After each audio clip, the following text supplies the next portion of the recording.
नमस्कार, जय छठी मैया। आप सभी देशवासियों, बिहार वासियों और मुजफ्फरपुर वासियों को छठ महापर्व की ढेर सारी शुभकामनाएं। और आज बात करते हैं उन माताओं की, उन बहनों की जिसने हमारे लिए छठ व्रत किया है। सबसे पहले सारे छठव्रती को मेरा बहुत बहुत प्रणाम। और आज ये कार्यक्रम उनके लिए डेडिकेटेड है, उन महिलाओं के लिए, उन माताओं के लिए, उन बहनों के लिए डेडिकेटेड है। उनके लिए मैं इस प्रोग्राम को बना रहा हूं जो माताएं बहनें घर की जिम्मेवारियां उठाती हैं और फिर हमारे पर्व त्योहार में भगवान से हमारी शुभता की कामना करती हैं, हमारी रक्षा की कामना करती हैं। कितनी बड़ी जिम्मेवारी होती है उनके ऊपर।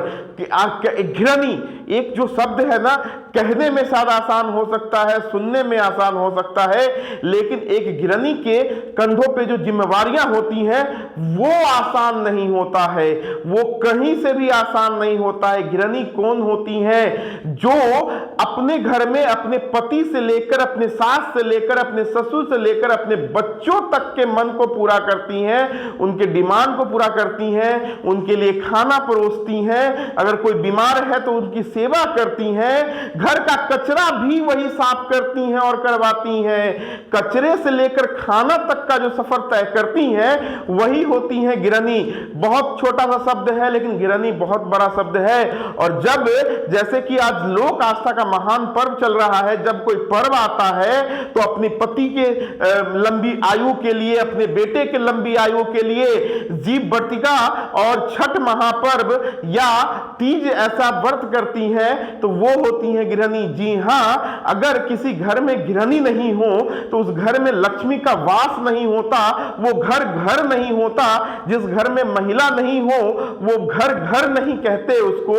तो घृणी का रोल हमारे जीवन में कितना है, इस महत्वपूर्ण बिंदु पे आज हम लोग चर्चाएं करेंगे। और साथ में ये भी चर्चा करेंगे कि एक सफल गृहिणी बनने के लिए कौन से ग्रह की आपको आवश्यकता पड़ती है और एक सफल गृहिणी बनने के लिए कौन सी ग्रह की जरूरत होती है और कौन से ग्रह कमजोर होने पर किस कारण से आप सफल गृहिणी होके भी एक असफल गृहिणी कराती हैं और आपसे लोग नाराज होते हैं। इन चीजों पे आज हम लोग चर्चा करेंगे।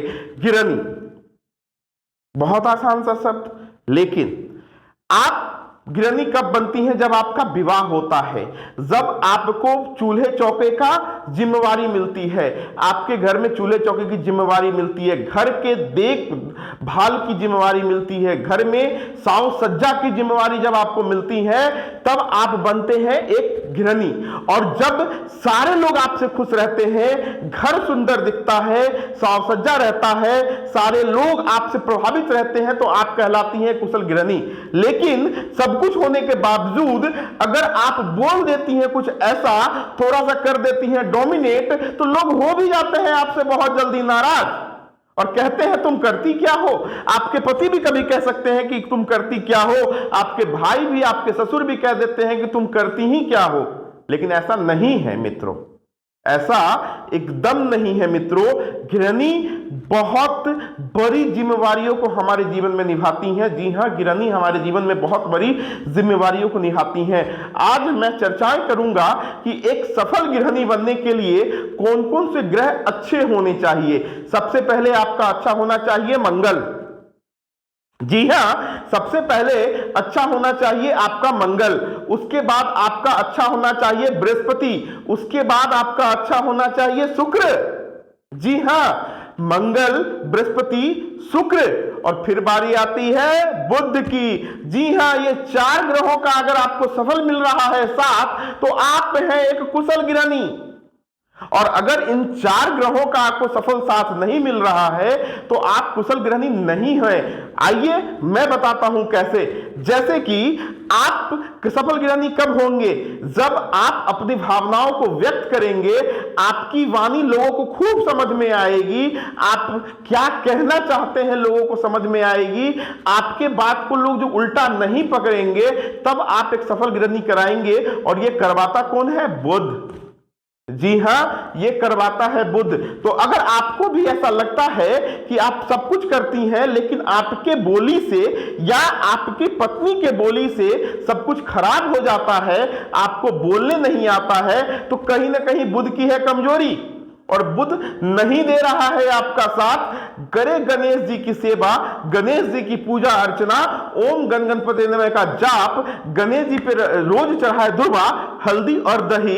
आप देखेंगे कि आपके जीवन की परेशानियां और ये जो बात समझने वाली या जो मिसकम्युनिकेशन है आपके बीच में या आपके परिवार के बीच में, वो हो जाएगा खत्म। दूसरा, एक गृहिणी के लिए बहुत जरूरी होता है पेशेंस। पेशेंस क्यों?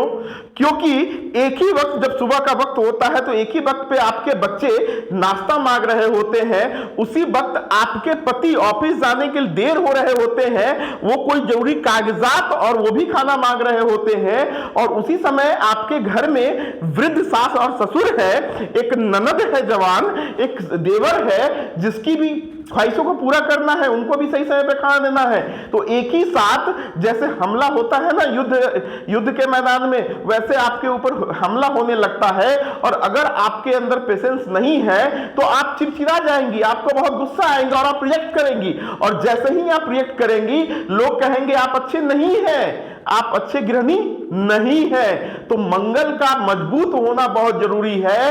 मंगल अगर होगा आपका खराब, आपको हर छोटी छोटी बातों पे आएंगी गुस्सा, आप प्रेशर को झेल नहीं पाइएगा, आप में हो जाएगी सहन शक्ति की कमजोरी, और अगर आपके अंदर हो गई सहन शक्ति की कमजोरी तो लोग आपसे हो जाएंगे नाराज।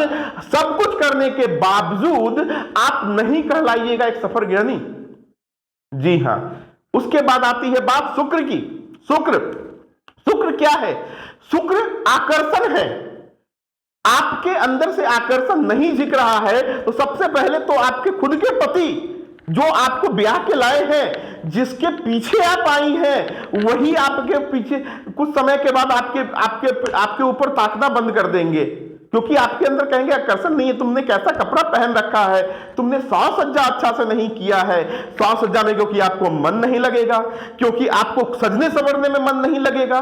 जब सजने संवरने में मन नहीं लगेगा तो आपकी सास की कोई मित्र आएंगी और वो बोलेंगे कि आपकी बहू तो बड़ा ऐसे ही रहती है, फिर सास को गुस्सा आएगा कि हाँ मेरी बहू तो बहुत अच्छी है नहीं, मेरी बहू तो ऐसे ही रहती है। तो शुक्र अच्छा होना बहुत जरूरी है, और जब शुक्र अच्छा होगा तो घर को भी सजाइएगा, खुद को भी सजाइएगा, और इससे मां लक्ष्मी प्रसन्न होगी और घर में आएगा वैभव। और जब आपके घर आने से घर में आएगा वैभव तो लोग हो जाएंगे प्रसन्न, कहेंगे मेरी बहू, मेरी पत्नी, मेरी भाभी बहुत लक्ष्मीनिया है। भाई जब से आई है लक्ष्मी वास कर रही है। लक्ष्मी वास सिर्फ पैसों से नहीं करती है, सिर्फ पैसा हो गया तो लक्ष्मी जी की कृपा नहीं है। आपके खाने का तरीका, आपके रहने का तरीका, स्टैंडर्ड ऑफ लाइफ भी अगर अच्छा है तभी आपके अंदर सही लक्ष्मी वास कर रही। कहते हैं लक्ष्मी जब बात करती हैं तो सरस्वती भी आ जाती हैं। तो जीने का तरीका, बोलने का तरीका, रहने का तरीका, साफ सुथरे रहने का तरीका, रोज सुबह स्नान करके बेडशीट चेंज होना चाहिए, ये होना चाहिए। इसमें मन कब लगेगा? साज सज्जा में आपको मन कब लगेगा? अच्छे को अच्छा, बुरे को बुरा कब कह पाइएगा? जब आपका शुक्र होगा बहुत अच्छा।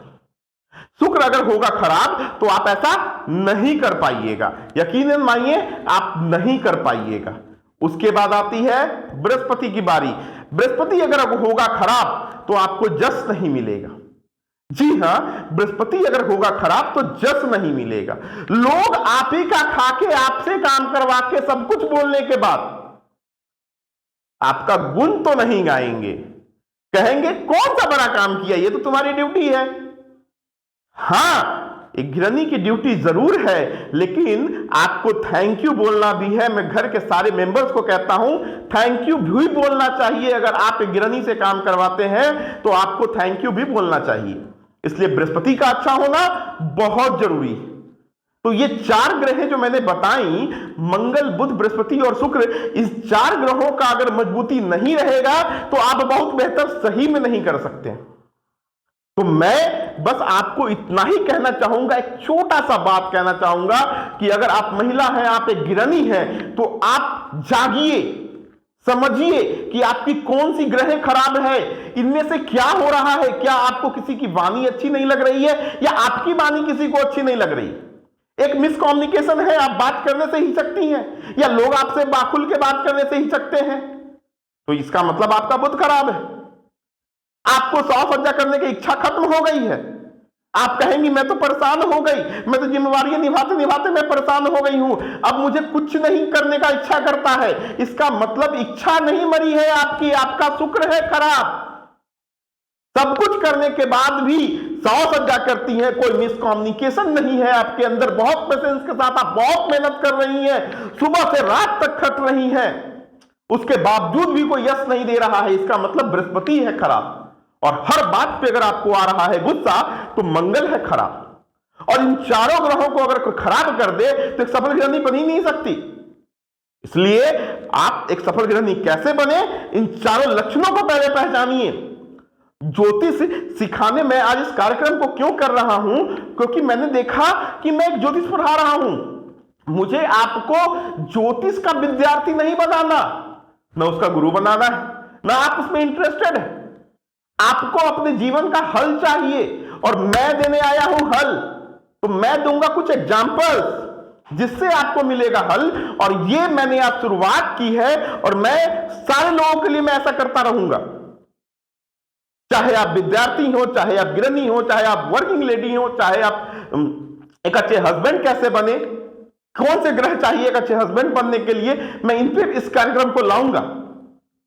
तो आज इन चीजों को देखिए। और कोई भी समस्या गृहिणी को आती है तो मुझे मैसेज करें कि इन ग्रहों की वजह से होता है, मैं इस पे भी मैं बात करूंगा।